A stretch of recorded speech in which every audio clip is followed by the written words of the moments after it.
Book 11, The Visit to the Dead. Then, when we had got down to the seashore, we drew our ship into the water and got her mast and sails into her. We also put the sheep on board and took our places, weeping and in great distress of mind. Circe, that great and cunning goddess, sent us a fair wind that blew dead aft and stayed steadily with us, keeping our sails all the time well filled.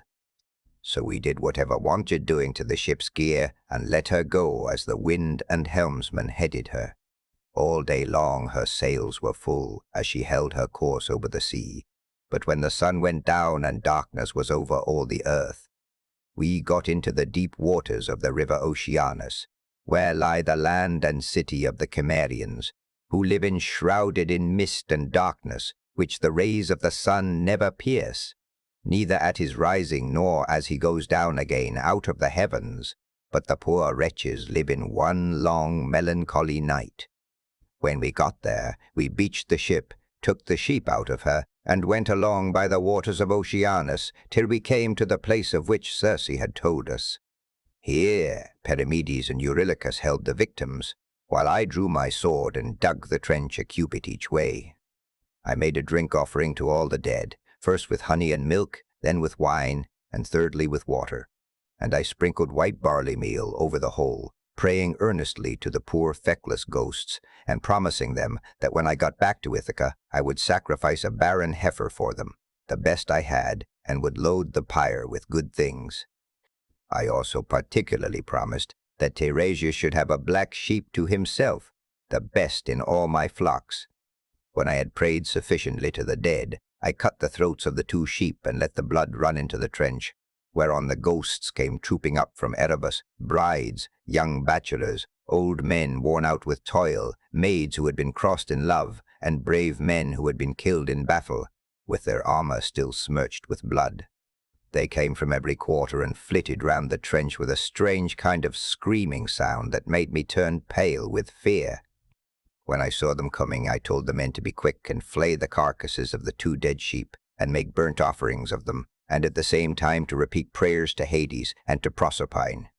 But I sat where I was with my sword drawn, and would not let the poor feckless ghosts come near the blood till Teiresias should have answered my questions. The first ghost that came was that of my comrade Elpenor, for he had not yet been laid beneath the earth. We had left his body unwaked and unburied in Circe's house, for we had had too much else to do. I was very sorry for him, and cried when I saw him. "Elpenor," said I, "how did you come down here into this gloom and darkness?" "You have got here on foot quicker than I have with my ship." "Sir," he answered with a groan, "it was all bad luck, and my own unspeakable drunkenness. I was lying asleep on the top of Circe's house, and never thought of coming down again by the great staircase, but fell right off the roof and broke my neck. So my soul came down to the house of Hades. And now I beseech you by all those whom you have left behind you, though they are not here, by your wife, by the father who brought you up when you were a child, and by Telemachus, who is the one hope of your house, do what I shall now ask you. I know that when you leave this limbo, you will again hold your ship for the Aeaean island. Do not go thence leaving me unwaked and unburied behind you, or I may bring heaven's anger upon you. But burn me with whatever armor I have. Build a barrow for me on the seashore, that may tell people in days to come what a poor unlucky fellow I was, and plant over my grave the oar I used to row with when I was yet alive, and with my messmates." And I said, "My poor fellow, I will do all that you have asked of me." Then came the ghost of my dead mother Anticlea, daughter to Autolycus. I had left her alive when I set out for Troy, and was moved to tears when I saw her. But even so, for all my sorrow, I would not let her come near the blood, till I had asked my questions of Teiresias. Then came also the ghost of Theban Teiresias, with his golden scepter in his hand. He knew me and said, "Ulysses, noble son of Laertes, why, poor man, have you left the light of day and come down to visit the dead in this sad place? Stand back from the trench, and withdraw your sword, that I may drink of the blood and answer your questions truly. So I drew back, and sheathed my sword, whereon, when he had drank of the blood, he began with his prophecy. You want to know, said he, about your return home, but heaven will make this hard for you. I do not think that you will escape the eye of Neptune, who still nurses his bitter grudge against you for having blinded his son. Still, after much suffering, you may get home if you can restrain yourself and your companions when your ship reaches the Thrinacian island, where you will find the sheep and cattle belonging to the sun, who sees and gives ear to everything. If you leave these flocks unharmed, and think of nothing but of getting home, you may yet, after much hardship, reach Ithaca. But if you harm them, then I forewarn you of the destruction both of your ship and of your men. Even though you may yourself escape, you will return in bad plight after losing all your men. This, I answered, must be as it may please heaven. But tell me, and tell me, and tell me true. I see my poor mother's ghost close by us. She is sitting by the blood without saying a word, and though I am her own son, she does not remember me and speak to me. Tell me, sir, how I can make her know me. That, said he, I can soon do. Any ghost that you let taste of the blood will talk with you like a reasonable being, but if you do not let them have any blood, they will go away again. On this, the ghost of Tiresias went back to the house of Hades, for his prophesyings had now been spoken. But I sat still where I was, until my mother came up and tasted the blood. Then she knew me at once and spoke fondly to me, saying, My son, how did you come down to this abode of darkness while you are still alive? It is a hard thing for the living to see these places, for between us and them there are great and terrible waters, and there is Oceanus, which no man can cross on foot. But he must have a good ship to take him. Are you all this time trying to find your way home from Troy, and have you never yet got back to Ithaca, nor seen your wife in your own house? Mother, said I was forced to come here to consult the ghost of the Theban prophet Tiresias.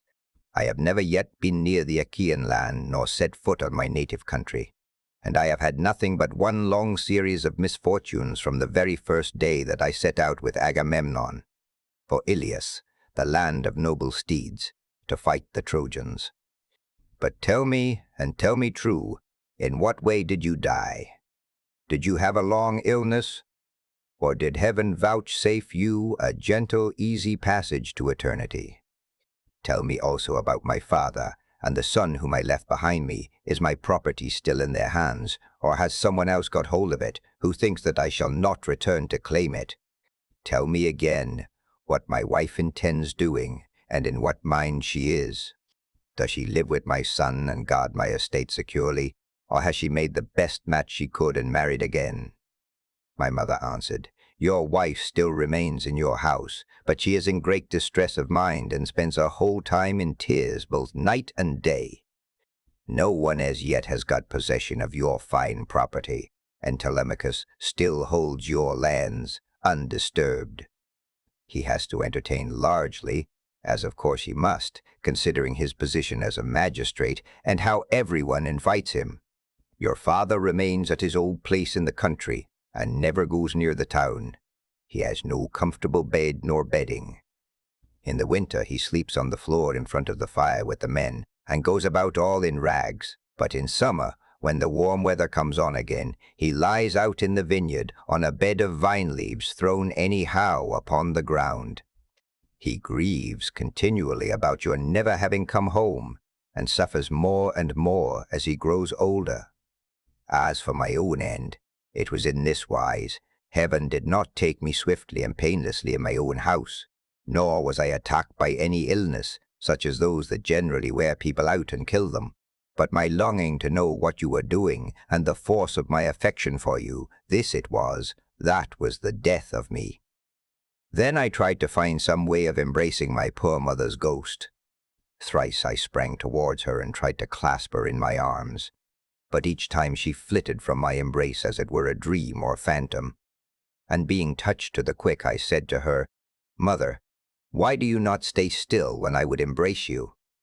If we could throw our arms around one another, we might find sad comfort in the sharing of our sorrows, even in the house of Hades. Does Proserpine want to lay a still further load of grief upon me by mocking me with a phantom only?"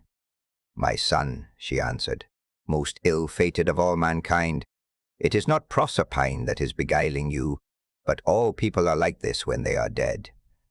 The sinews no longer hold the flesh and bones together. These perish in the fierceness of consuming fire as soon as life has left the body, and the soul flits away as though it were a dream.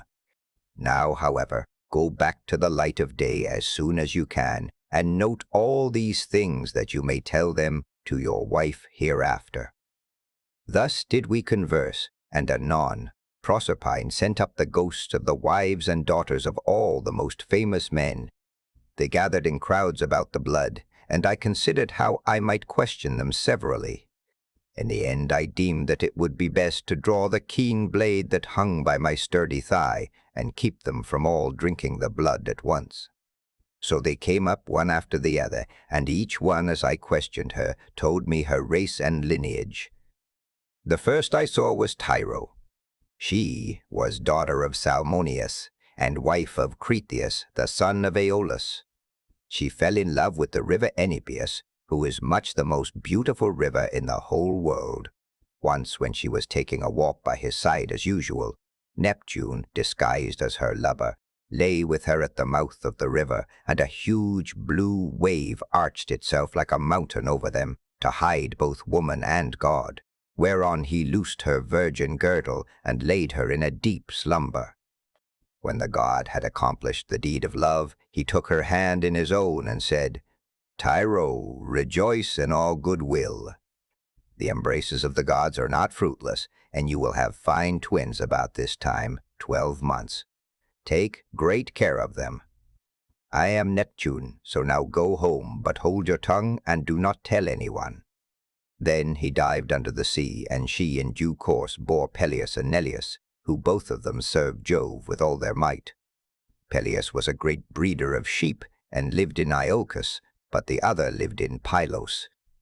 The rest of her children were by Cretheus, namely Aeson, Pheres, and Amethaon, who was a mighty warrior and charioteer.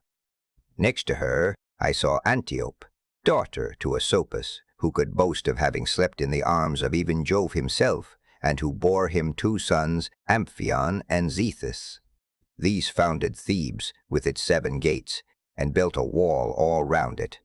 For strong though they were, they could not hold Thebes till they had walled it. Then I saw Alcmena, the wife of Amphitryon, who also bore to Jove indomitable Hercules, and Megara, who was daughter to great King Creon, and married the redoubtable son of Amphitryon. I also saw fair Epicaste, mother of King Oedipides, whose awful lot it was to marry her own son without suspecting it. He married her after having killed his father, but the gods proclaimed the whole story to the world, whereon he remained king of Thebes, in great grief for the spite the gods had borne him. But Epicaste went to the house of the mighty jailer Hades, having hanged herself for grief, and the avenging spirits haunted him as for an outraged mother, to his ruing bitterly thereafter. Then I saw Chloris, whom Neleus married for her beauty, having given priceless presents for her. She was youngest daughter to Amphion, son of Iasus, and king of Minyan Orchomenus, and was queen in Pylos. She bore Nestor, Chromius, and Periclymenus, and she also bore that marvelously lovely woman, Pero, who was wooed by all the country round. But Neleus would only give her to him who should raid the cattle of Iphicles from the grazing grounds of Phyllis, and this was a hard task. The only man who would undertake to raid them was a certain excellent seer, but the will of heaven was against him, for the rangers of the cattle caught him and put him in prison. Nevertheless, when a full year had passed and the same season came round again, Iphicles set him at liberty, after he had expounded all the oracles of heaven. Thus, then, was the will of Jove accomplished. And I saw Leda, the wife of Tyndarus, who bore him 2 famous sons, Castor, breaker of horses, and Pollux, the mighty boxer. Both these heroes are lying under the earth, though they are still alive, for by a special dispensation of Jove, they die and come to life again, each one of them every other day throughout all time, and they have the rank of gods. After her, I saw Iphimedea, wife of Aloeus, who boasted the embrace of Neptune. She bore 2 sons, Otus and Ephialtes, but both were short-lived. They were the finest children that were ever born in this world, and the best-looking, Orion only excepted. For at 9 years old they were 9 fathoms high, and measured 9 cubits round the chest. They threatened to make war with the gods in Olympus, and tried to set Mount Ossa on the top of Mount Olympus, and Mount Pelion on the top of Ossa, that they might scale heaven itself, and they would have done it too if they had been grown up. But Apollo, son of Leto, killed both of them, before they had got so much as a sign of hair upon their cheeks or chin. Then I saw Phaedra, and Procris, and fair Ariadne, daughter of the magician Minos, whom Theseus was carrying off from Crete to Athens. But he did not enjoy her, for before he could do so, Diana killed her in the island of Dia on account of what Bacchus had said against her. I also saw Maera and Clymene and hateful Eriphyle, who sold her own husband for gold. But it would take me all night if I were to name every single one of the wives and daughters of heroes whom I saw, and it is time for me to go to bed, either on board ship with my crew or here. As for my escort, heaven and yourselves will see to it." Here he ended, and the guests sat all of them enthralled and speechless throughout the covered cloister. Then Arete said to them, "What do you think of this man, O Phaeacians? Is he not tall and good-looking, and is he not clever? True, he is my own guest, but all of you share in the distinction. Do not be in a hurry to send him away, nor niggardly in the presents you make to one who is in such great need, for heaven has blessed all of you with great abundance." Then spoke the aged hero Echenius, who was one of the oldest men among them. "My friends," said he, "what our august queen has just said to us is both reasonable and to the purpose, therefore be persuaded by it. But the decision whether in word or deed rests ultimately with King Alcinous." "The thing shall be done," exclaimed Alcinous, "as surely as I still live and reign over the Phaeacians. Our guest is indeed very anxious to get home. Still, we must persuade him to remain with us until tomorrow, by which time I shall be able to get together the whole sum that I mean to give him. As regards his escort, it will be a matter for you all, and mine above all others as the chief person among you." And Ulysses answered, "King Alcinous, if you were to bid me to stay here for a whole 12 months, and then speed me on my way, loaded with your noble gifts, I should obey you gladly, and it would redound greatly to my advantage, for I should return fuller-handed to my own people, and should thus be more respected and beloved by all who see me when I get back to Ithaca." "Ulysses," replied Alcinous, "not one of us who sees you. I know there are many people going about who tell such plausible stories that it is very hard to see through them, but there is a style about your language which assures me of your good disposition. Moreover, you have told the story of your own misfortunes and those of the Argives as though you were a practiced bard. But tell me, and tell me true, whether you saw any of the mighty heroes who went to Troy at the same time with yourself, and perished there. The evenings are still at their longest, and it is not yet bedtime. Go on, therefore, with your divine story, for I could stay here listening till tomorrow morning, so long as you will continue to tell us of your adventures. Nevertheless, since you so desire, I will not refrain from telling you the still sadder tale of those of my comrades who did not fall fighting with the Trojans, but perished on their return, through the treachery of a wicked woman. When Proserpine had dismissed the female ghosts in all directions, the ghost of Agamemnon, son of Atreus, came sadly up to me, surrounded by those who had perished with him in the house of Aegisthus.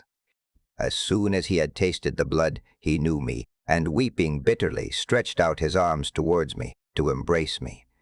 But he had no strength nor substance any more, and I too wept and pitied him as I beheld him. "How did you come by your death?" said I, "King Agamemnon? Did Neptune raise his winds and waves against you when you were at sea? Or did your enemies make an end of you on the main land when you were cattle lifting or sheep stealing, or while they were fighting in defense of their wives and city?" "Ulysses," he answered, "noble son of Laertes, I was not lost at sea in any storm of Neptune's raising, nor did my foes dispatch me upon the mainland, but Aegisthus and my wicked wife were the death of me between them. He asked me to his house, feasted me, and then butchered me most miserably as though I were a fat beast in a slaughterhouse, while all around me my comrades were slain like sheep or pigs for the wedding breakfast, or picnic, or gorgeous banquet of some great nobleman.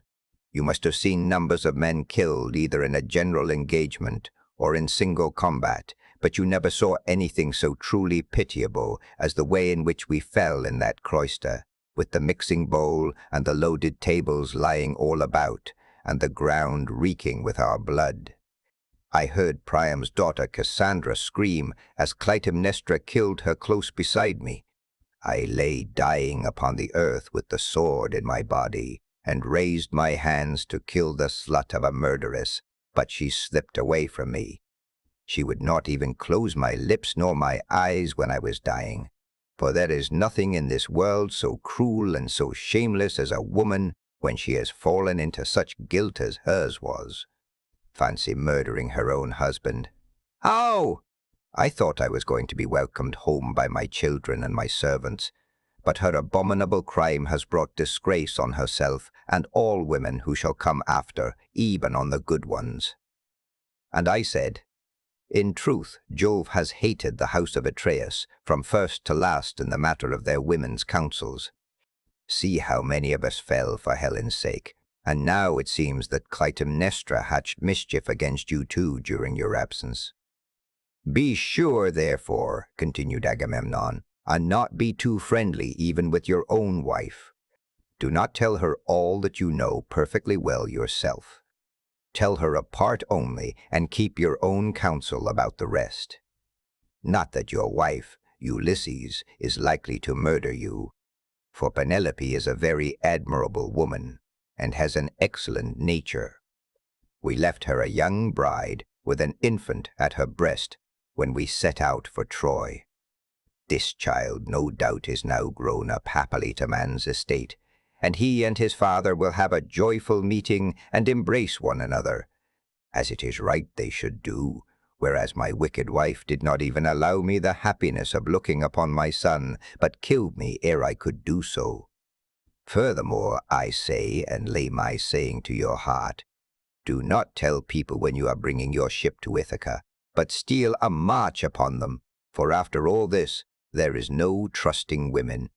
But now, tell me, and tell me true, can you give me any news of my son Orestes?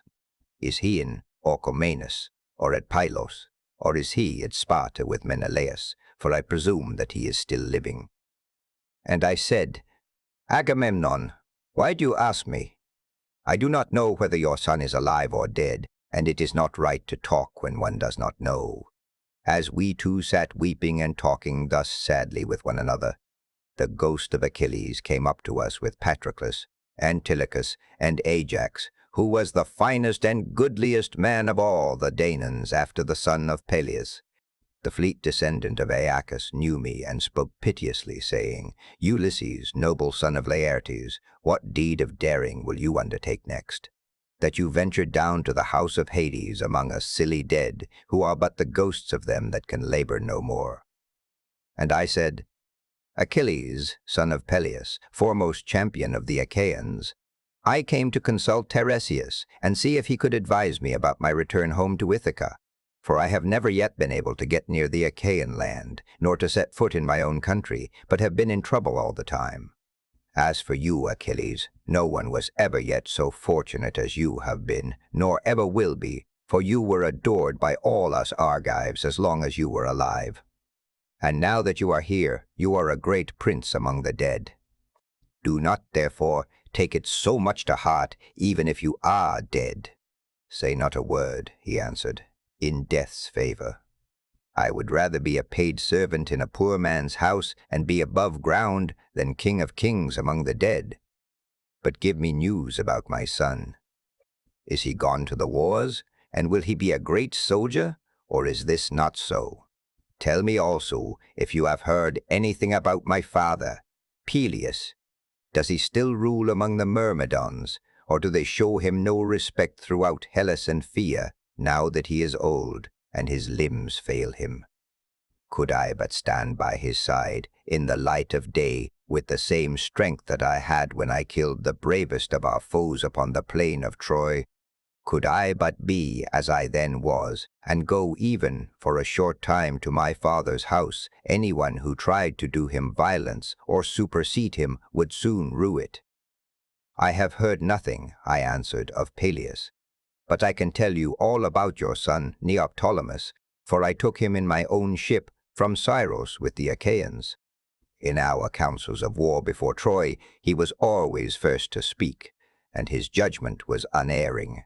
Nestor and I were the only two who could surpass him, and when it came to fighting on the plain of Troy, he would never remain with the body of his men, but would dash on far in front, foremost of them all in valor. Many a man did he kill in battle. I cannot name every single one of those whom he slew while fighting on the side of the Argives, but will only say how he killed that valiant hero Eurypylus, son of Telephus, who was the handsomest man I ever saw except Memnon.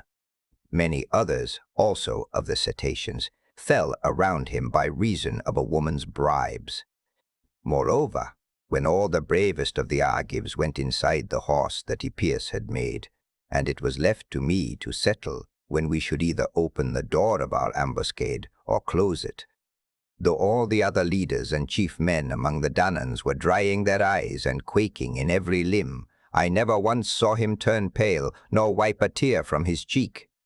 He was all the time urging me to break out from the horse, grasping the handle of his sword and his bronze-shod spear, and breathing fury against the foe.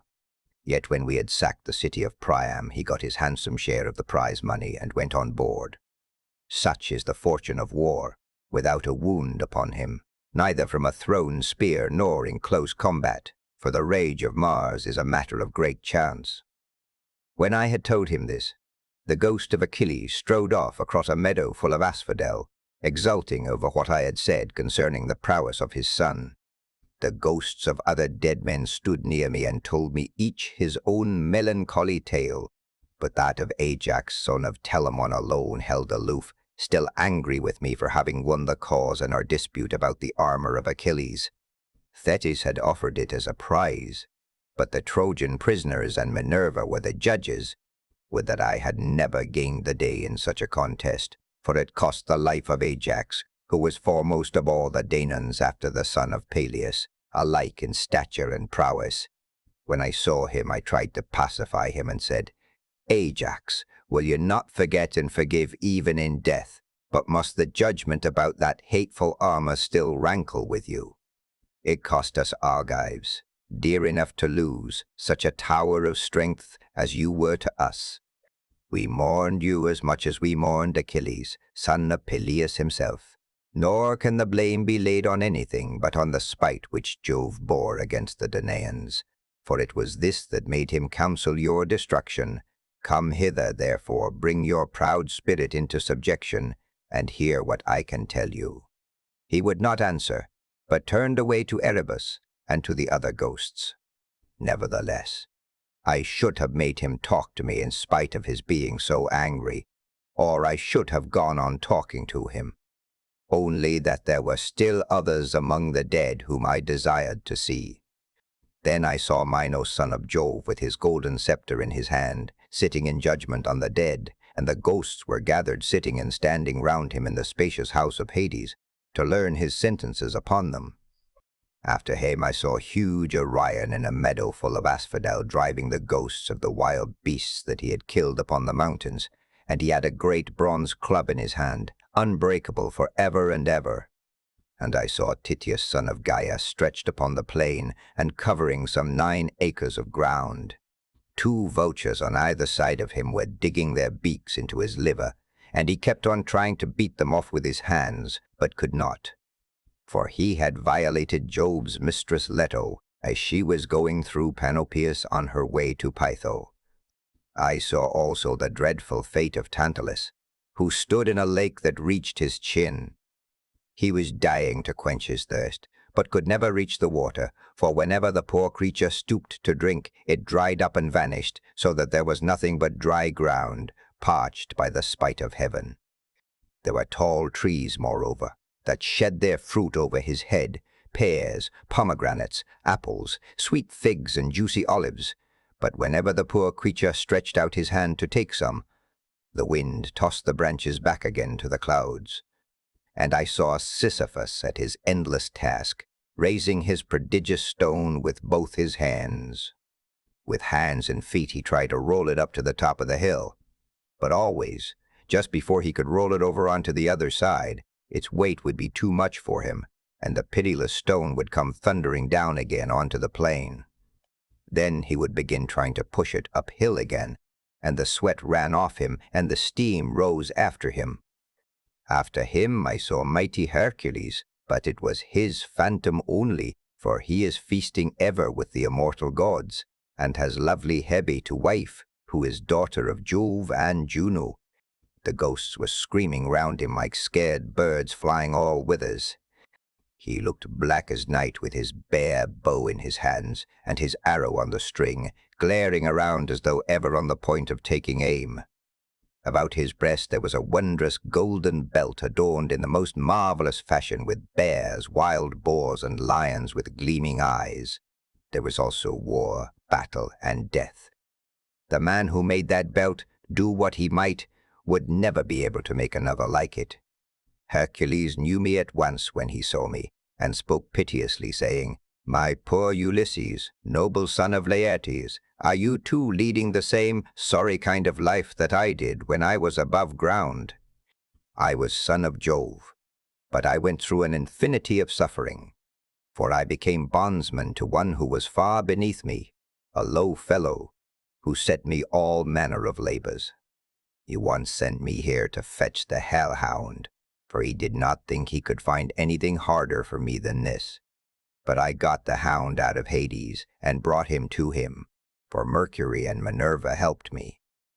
On this, Hercules went down again into the house of Hades, but I stayed where I was in case some other of the mighty dead should come to me, and I should have seen still other of them that are gone before, whom I would fain have seen, Theseus and Pirithous, glorious children of the gods, but so many thousands of ghosts came round me and uttered such appalling cries, that I was panic-stricken, lest Proserpine should send up from the house of Hades the head of that awful monster Gorgon.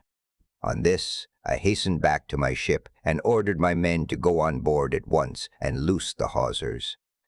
So they embarked and took their places, whereon the ship went down the stream of the river Oceanus. We had to row at first, but presently a fair wind sprang up. Book 12. The Sirens, Scylla and Charybdis, the cattle of the sun.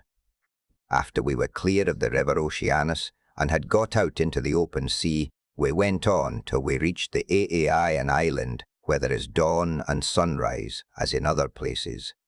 We then drew our ship onto the sands, and got out of her onto the shore, where we went to sleep and waited till day should break. Then, when the child of morning, rosy-fingered dawn, appeared, I sent some men to Circe's house to fetch the body of Elpenor. We cut firewood from a wood where the headland jutted out into the sea, and after we had wept over him and lamented him, we performed his funeral rites. When his body and armor had been burned to ashes, we raised a cairn, set a stone over it, and at the top of the cairn we fixed the oar that he had been used to row with. While we were doing all this, Circe, who knew that we had got back from the house of Hades, dressed herself, and came to us as fast as she could. And her maidservants came with her, bringing us bread, meat, and wine. Then she stood in the midst of us and said, "You have done a bold thing in going down alive to the house of Hades, and you will have died twice, to other peoples once. Now then, stay here for the rest of the day, feast your fill, and go on with your voyage at daybreak tomorrow morning. In the meantime, I will tell Ulysses about your course, and will explain everything to him, so as to prevent your suffering from misadventure, either by land or sea." We agreed to do as she had said, and feasted through the livelong day to the going down of the sun. But when the sun had set and it came on dark, the men laid themselves down to sleep by the stern cables of the ship. Then Circe took me by the hand and bade me be seated away from the others, while she reclined by my side and asked me all about our adventures. "So far, so good," said she, when I had ended my story. "And now pay attention to what I am about to tell you. Heaven itself, indeed, will recall it to your recollection. First you will come to the Sirens, who enchant all who come near them. If anyone unwarily draws in too close and hears the singing of the Sirens, his wife and children will never welcome him home again, for they sit in a green field and warble him to death with the sweetness of their song. There is a great heap of dead men's bones lying all around, with the flesh still rotting off them. Therefore pass these Sirens by, and stop your men's ears with wax that none of them may hear. But if you like, you can listen yourself, for you may get the men to bind you as you stand upright on a crosspiece halfway up the mast, and they must lash the rope's ends to the mast itself, that you may have the pleasure of listening. If you beg and pray the men to unloose you, then they must bind you faster. When your crew have taken you past these Sirens, I cannot give you coherent directions as to which of two courses you are to take. I will lay the two alternatives before you, and you must consider them for yourself. On the one hand, there are some overhanging rocks against which the deep blue waves of Amphitrite beat with terrific fury. The blessed gods call these rocks the Wanderers. Here not even a bird may pass, no, not even the timid doves that bring ambrosia to Father Jove, but the sheer rock always carries off one of them, and Father Jove has to send another to make up their number. No ship that ever yet came to these rocks has got away again, but the waves and whirlwinds of fire are freighted with wreckage and with the bodies of dead men. The only vessel that ever sailed and got through was the famous Argo on her way from the house of Aeetes, and she too would have gone against these great rocks, only the Juno piloted her past them for the love she bore to Jason. Of these two rocks, the one reaches heaven, and its peak is lost in a dark cloud. This never leaves it, so that the top is never clear, not even in summer and early autumn. No man, though he had 20 hands and 20 feet, could get a foothold on it and climb it, for it runs sheer up, as smooth as though it had been polished. In the middle of it there is a large cavern, looking west and turned towards Erebus. You must take your ship this way, but the cave is so high up that not even the stoutest archer could send an arrow into it. Inside it Scylla sits and yelps, with a voice that you might take to be that of a young hound, but in truth she is a dreadful monster, and no one, not even a god, could face her without being terror-struck. She has 12 misshapen feet, and 6 necks of the most prodigious length. And at the end of each neck she has a frightful head with 3 rows of teeth in each, all set very close together, so that they would crunch anyone to death in a moment, and she sits deep within her shady cell, thrusting out her heads and peering all round the rock, fishing for dolphins or dogfish or any larger monster that she can catch, of the thousands with which Amphitrite teems. No ship ever yet got past her without losing some men, for she shoots out all her heads at once and carries off a man in each mouth. You will find the other rock lie lower, but they are so close together that there is not more than a bowshot between them. And under it lies the sucking whirlpool of Charybdis. 3 times in the day does she vomit forth her waters, and 3 times she sucks them down again. See that you be not there when she is sucking. For if you are, Neptune himself could not save you. You must hug the Scylla side and drive ship by as fast as you can, for you had better lose 6 men than your whole crew. Is there no way, said I, of escaping Charybdis, and at the same time keeping Scylla off when she is trying to harm my men? You daredevil, replied the goddess, you are always wanting to fight somebody or something. You will not let yourself be beaten even by the immortals, for Scylla is not mortal. Moreover, she is savage, extreme, rude, cruel, and invincible. There is no help for it. Your best chance will be to get by her as fast as ever you can, for if you dawdle about her rock while you are putting on your armor, she may catch you with a second cast of her 6 heads and snap up another 6 of your men. So drive your ship past her at full speed and roar out lustily to Cratais, who is Scylla's dam. Bad luck to her. She will then stop her from making a second raid upon you.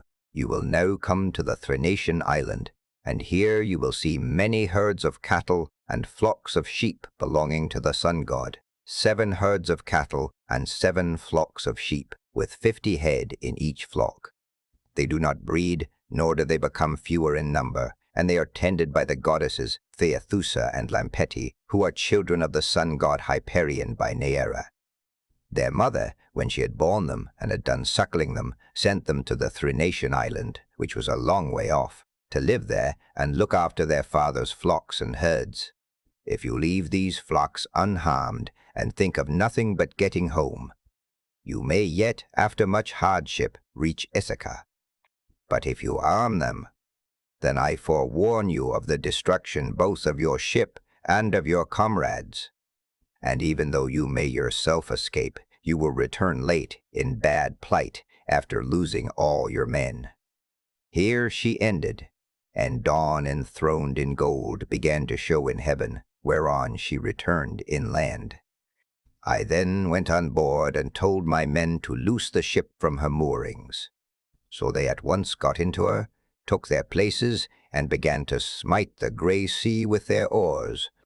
Presently the great and cunning goddess Circe befriended us with a fair wind that blew dead aft, and stayed steadily with us, keeping our sails well filled. So we did whatever wanted doing to the ship's gear, and let her go as wind and helmsman headed her.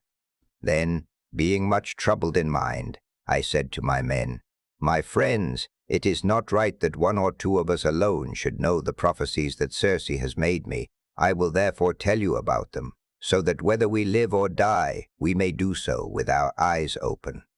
First, she said we were to keep clear of the Sirens, who sit and sing most beautifully in a field of flowers. But she said I might hear them myself, so long as no one else did. Therefore, take me and bind me to the crosspiece halfway up the mast. Bind me as I stand upright, with a bond so fast that I cannot possibly break away, and lash the rope's ends to the mast itself. If I'd beg and pray you to set me free, then bind me more tightly still. I had hardly finished telling everything to the men before we reached the island of the 2 Sirens, for the wind had been very favorable. Then all of a sudden it fell dead calm. There was not a breath of wind nor a ripple upon the water, so the men furled the sails and stowed them. Then taking to their oars, they whitened the water with the foam they raised in rowing. Meanwhile, I took a large wheel of wax and cut it up small with my sword.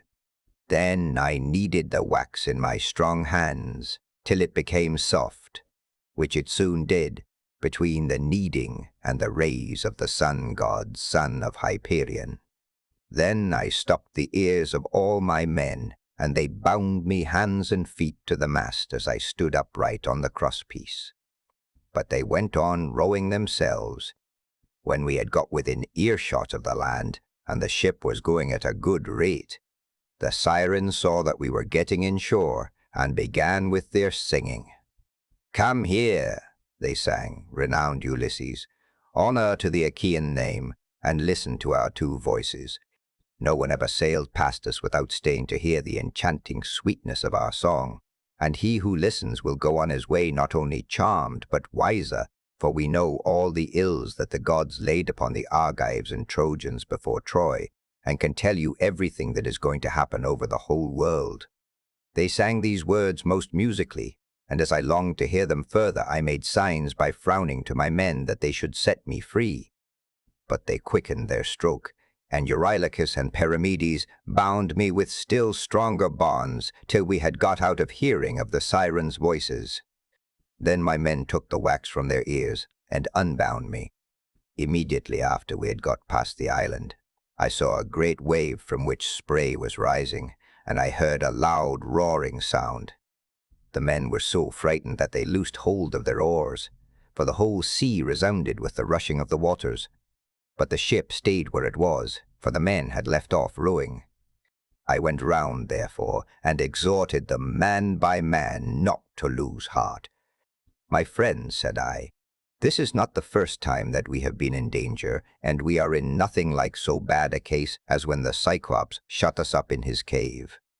Nevertheless, my courage and wise counsel saved us then, and we shall live to look back on all this as well. Now, therefore, let us all do as I say, trust in Jove, and row on with might and main. As for you, coxswain, these are your orders. Attend to them, for the ship is in your hands. Turn her head away from these steaming rapids and hug the rock, or she will give you the slip and be over yonder before you know where you are, and you will be the death of us." So they did as I told them. But I said nothing about the awful monster Scylla, for I knew the men would not go on rowing if I did, but would huddle together in the hold. In one thing only did I disobey Circe's strict instructions.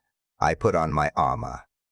Then seizing 2 strong spears, I took my stand on the ship's bows, for it was there that I expected first to see the monster of the rock, who was to do my men so much harm. But I could not make her out anywhere, though I strained my eyes with looking the gloomy rock all over and over. Then we entered the straits in great fear of mind, for on the one hand was Scylla, and on the other, dread Charybdis kept sucking up the salt water.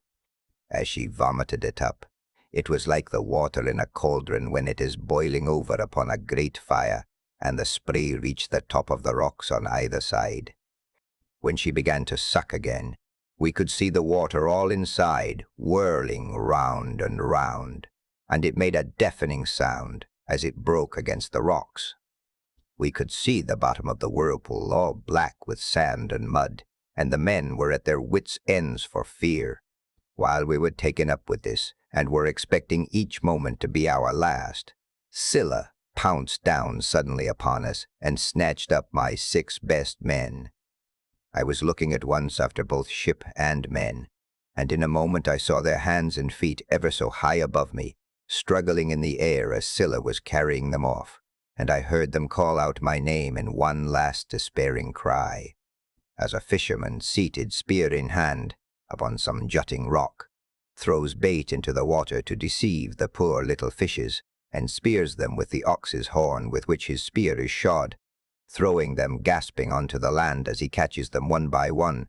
Even so did Scylla land these panting creatures on her rock, and munch them up at the mouth of her den, while they screamed and stretched out their hands to me in their mortal agony. This was the most sickening sight that I saw throughout all my voyages. When we had passed the rocks with Scylla and terrible Charybdis, we reached the noble island of the sun god, where were the goodly cattle and sheep belonging to the sun Hyperion. While still at sea in my ship, I could bear the cattle lowing as they came home to the yards, and the sheep bleating. Then I remembered what the blind Theban prophet Teiresias had told me, and how carefully Aeaean Circe had warned me to shun the island of the blessed sun god. So being much troubled, I said to the men, "My men, I know you are hard-pressed, but listen while I tell you the prophecy that Teiresias made me, and how carefully Aeaean Circe warned me to shun the island of the blessed sun god, for it was here, she said, that our worst danger would lie. Head the ship, therefore, away from the island." The men were in despair at this, and Eurylochus at once gave me an insolent answer. "Ulysses," said he, "you are cruel, you are very strong yourself, and never get worn out.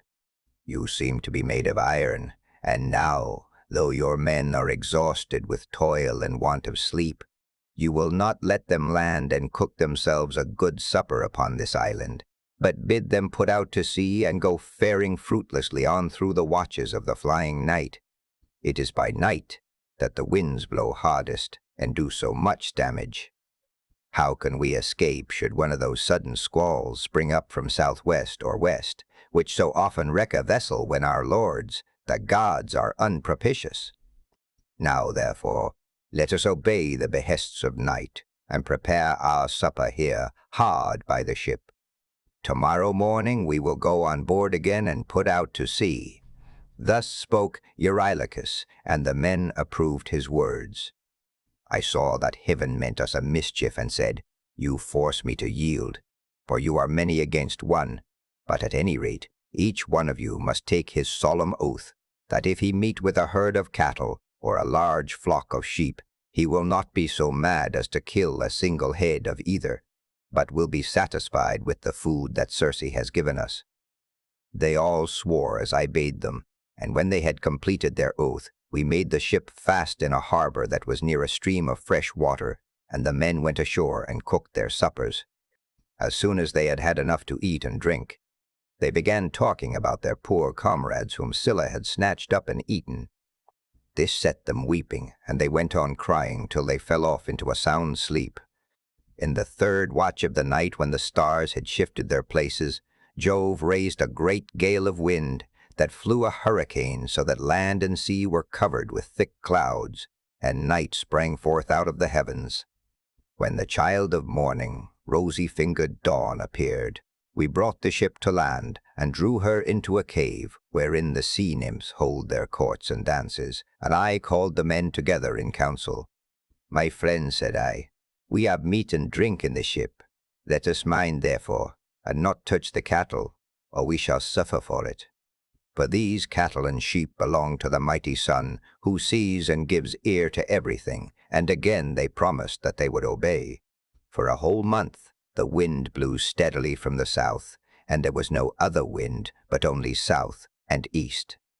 As long as corn and wine held out, the men did not touch the cattle when they were hungry. When, however, they had eaten all there was in the ship, they were forced to go further afield with hook and line, catching birds and taking whatever they could lay their hands on, for they were starving.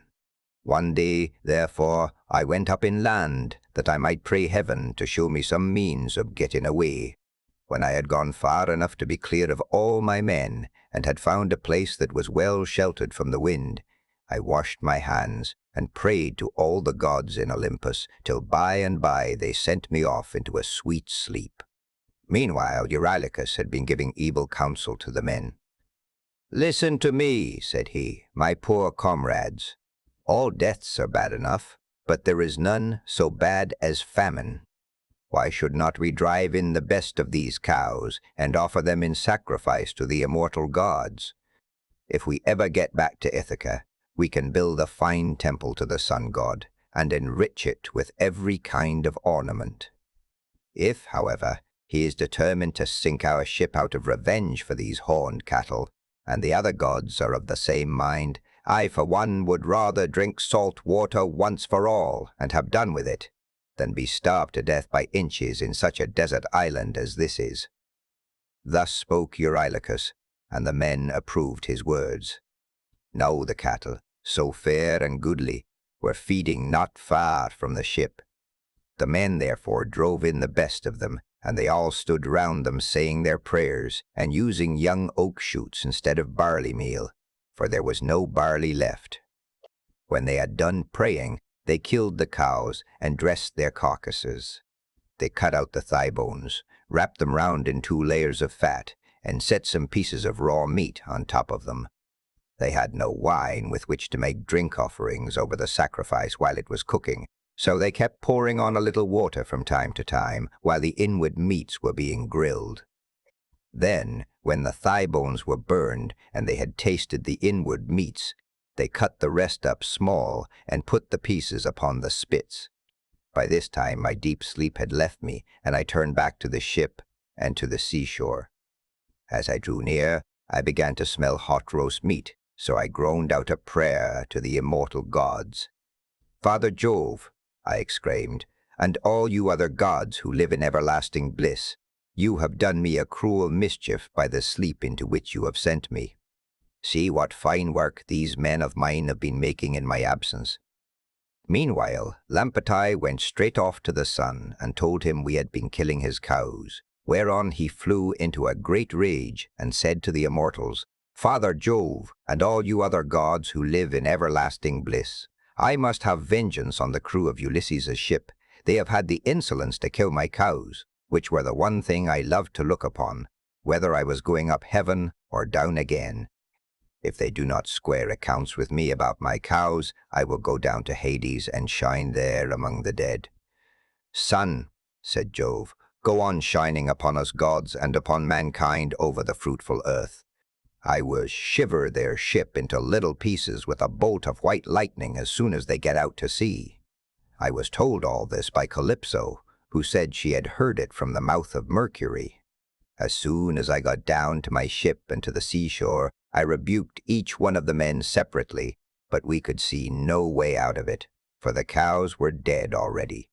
And indeed the gods began at once to show signs and wonders among us, for the hides of the cattle crawled about, and the joints upon the spits began to low like cows, and the meat, whether cooked or raw, kept on making a noise just as cows do. For 6 days my men kept driving in the best cows and feasting upon them. But when Jove, the son of Saturn, had added a 7th day, the fury of the gale abated. We therefore went on board, raised our masts, spread sail, and put out to sea. As soon as we were well away from the island, and could see nothing but sky and sea, the son of Saturn raised a black cloud over our ship, and the sea grew dark beneath it.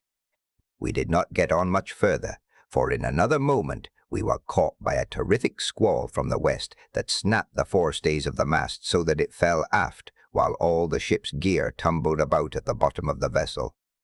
The mast fell upon the head of the helmsman in the ship's stern, so that the bones of his head were crushed to pieces, and he fell overboard as though he were diving, with no more life left in him. Then Jove let fly with his thunderbolts, and the ship went round and was filled with fire and brimstone as the lightning struck it. The men all fell into the sea. They were carried about in the water round the ship, looking like so many seagulls, but the god presently deprived them of all chance of getting home again. I stuck to the ship till the sea knocked her sides from her keel, which drifted about by itself, and struck the mast out of her in the direction of the keel. But there was a backstay of stout ox thongs still hanging about it, and with this I lashed the mast and keel together, and getting astride of them was carried wherever the winds chose to take me.